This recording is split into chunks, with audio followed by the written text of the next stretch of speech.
Luggo got a mansion off the internet for free! Excuse me, Mr. Luggician, but aren't there a lot of free scams on the internet? And aren't you the loser Luggo that exists primarily to be made fun of? Stupid virgin. Oh no.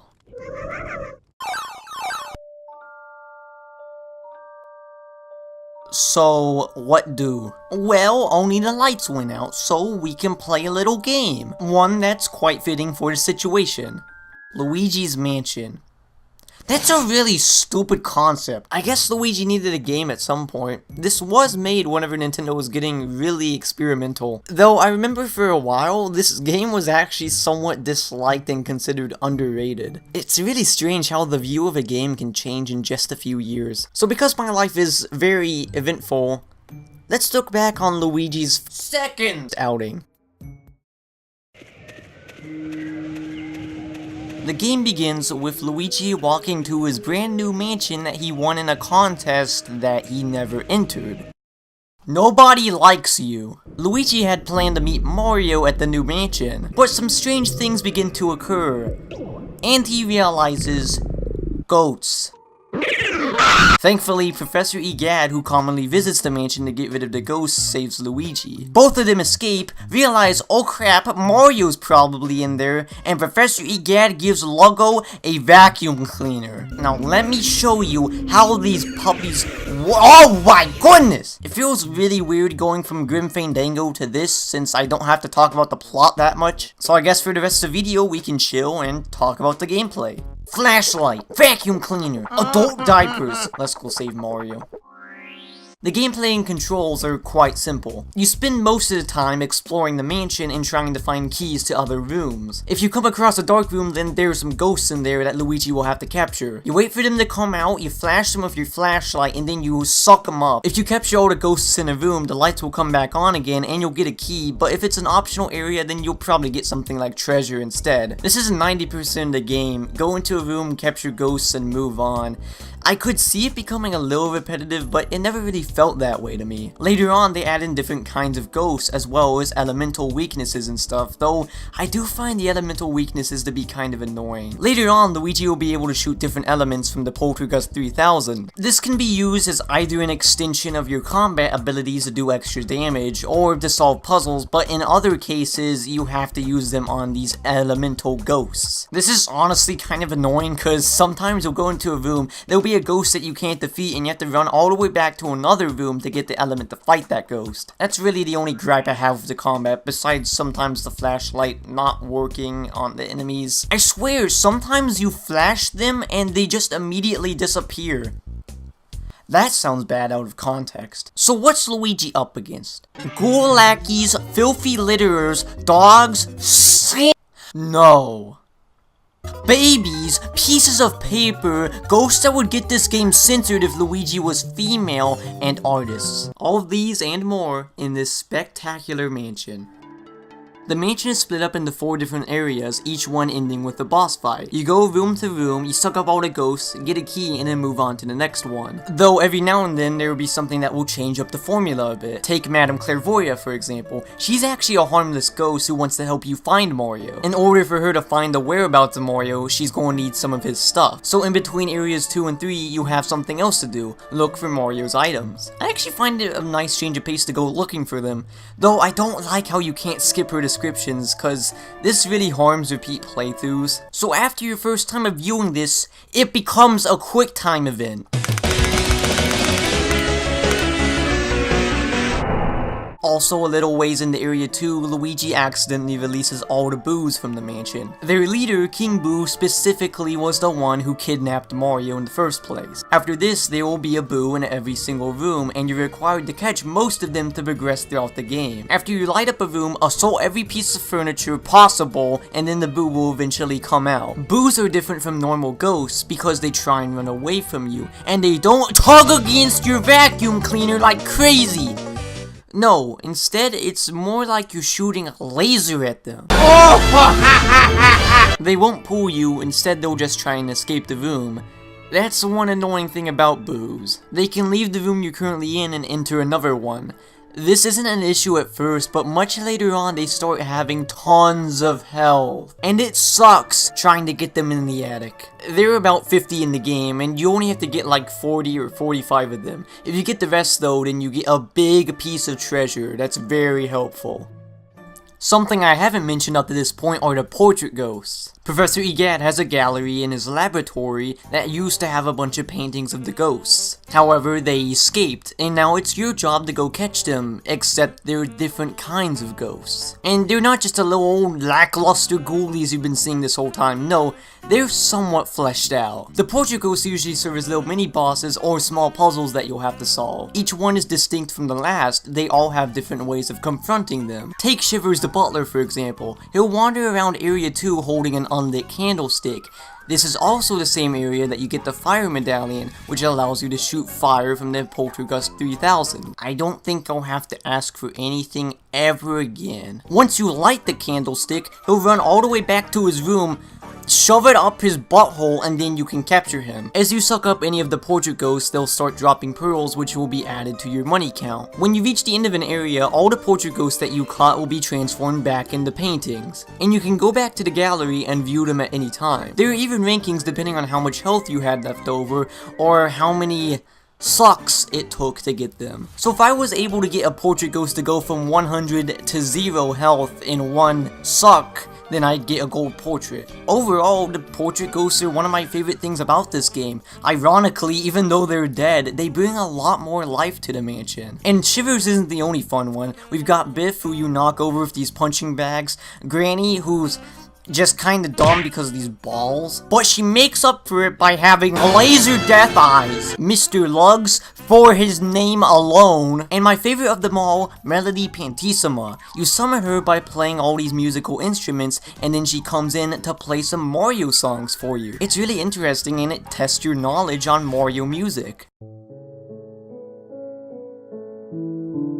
At the end of each area, you'll also fight a boss. Personally, I don't really like them that much. I like the portrait ghosts not just because of their concept, but also because they give you a somewhat interesting task to do. The bosses are way too simple and lackluster to be anywhere near entertaining. Also because there's only 4 areas, there's only 4 bosses, and none of them really leave an impact. I feel like Bogmire was probably my favorite, mostly because of his design. He's really freaky looking. During his boss fight, he'll summon goopier versions of himself that you have to suck up and spit back at him. Once you slather him in the goop, you could start sucking him up, but he'll also drag you to the other goopier versions of himself, so you have to keep in mind where you're moving. But then we have bosses like Boolossus, who's just a repetitive mess. All you do is catch him in the suction and then ram him against one of the statues, then he'll split up into a bunch of other boos that you have to freeze then suck up. But as you suck up more of the boos, they try and avoid you and use different tactics, which just makes the fight take longer and make it more annoying. I know that there's a pattern, but it's still really difficult to suck them up. It's like playing Smash Bros against a fighter who has very little in-lag on all of their moves. As for the final boss, I feel like it's an okay fight. I personally don't feel like it's very noteworthy though. You just shoot some bombs at Bowser and his head will pop off. I do like how you have to suck up King Boo while avoiding projectiles at the same time though. I will say though, I greatly enjoy the ending because it's very charming and memorable.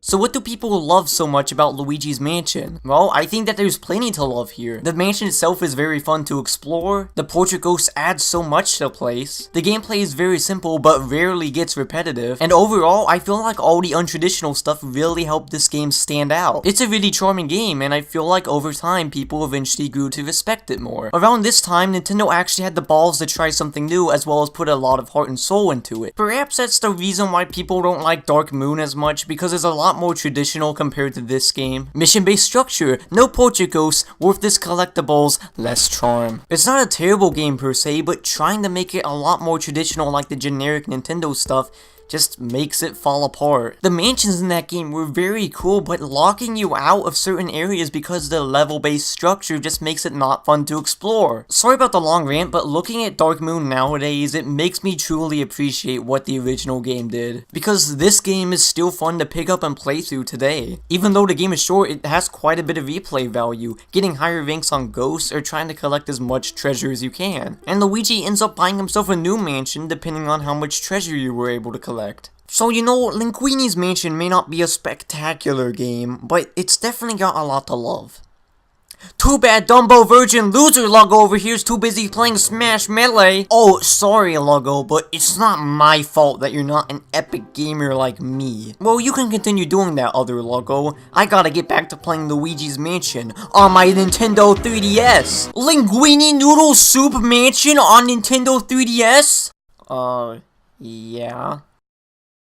Why wasn't it released on the Switch instead? Don't you know that 3DS is dead? It's a garbage system. It should just rot in the deepest, darkest depths of hell. I hate you for having a 3DS, and you should go die. I can't believe you play with such a garbage system. That thing is a piece of sh**. I don't know why he's jello. So a 3DS remake of Luigi's Mansion was released on a Nintendo 3DS back in 2018. It's not a huge overhaul, but I definitely would like to talk about some of the changes. We have new textures, an updated map, a brand new gallery, and we even have a really awesome and expansive side quest added to the game. Whenever you first enter the gallery, Professor Egad asks you to go retrieve something for him that's in the back room, and it's a really entertaining side quest.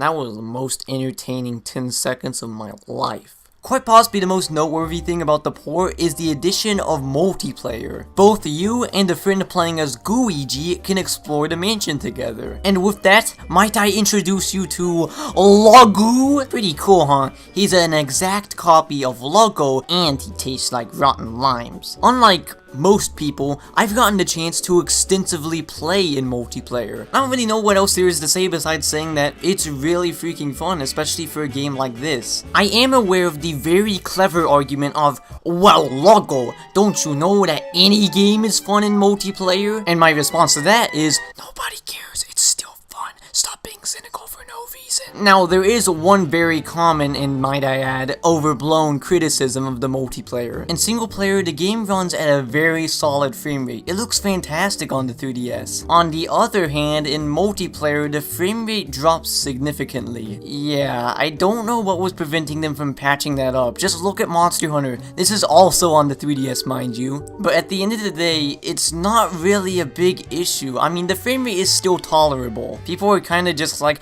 well, the frame rate dropped, so now this is just garbage! Is it really that big of a deal? I mean, we're not playing some fighting game here where you need to have frame perfect inputs. The frame rate is certainly not good, but at the same time, it's not the end of the world that it's not good. I almost died already. How could they release this? Okay. It's laggy. Oh my god, Oh my god. Never mentioned that it was basically unplayable. Did I'm you already- walk into that again? Yeah, but it's because it's so, like, laggy almost. This is a mess of a game. Maybe we're, like, complaining too much? I don't think so. I find it really funny how people are always like, oh, well, gameplay should definitely come first. Then they turn around and start complaining about stuff like this, which in hindsight isn't really a big deal.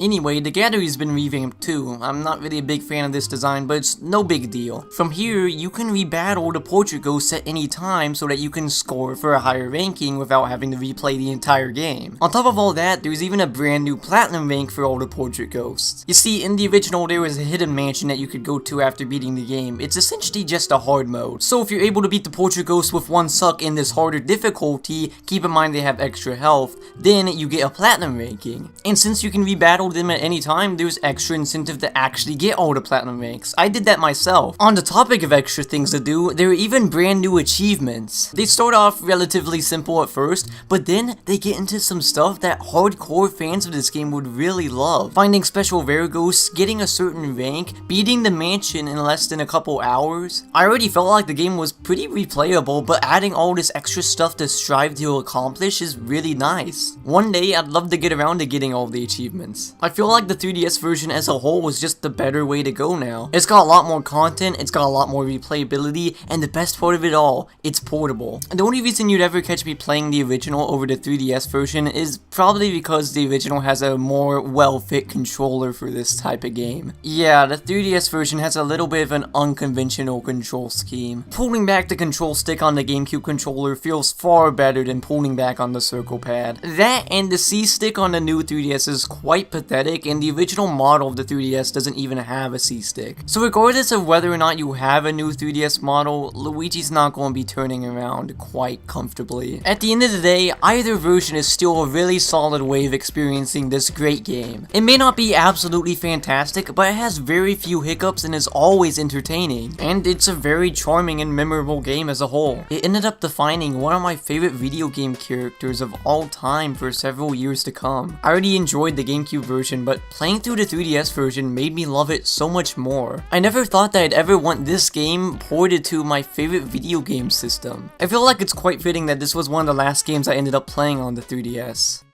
It's a shame that it might not be fondly looked back upon because of how long it overstayed its welcome. Luggo! Luggo, what happened? Craig, why have you forsaken me, Craig?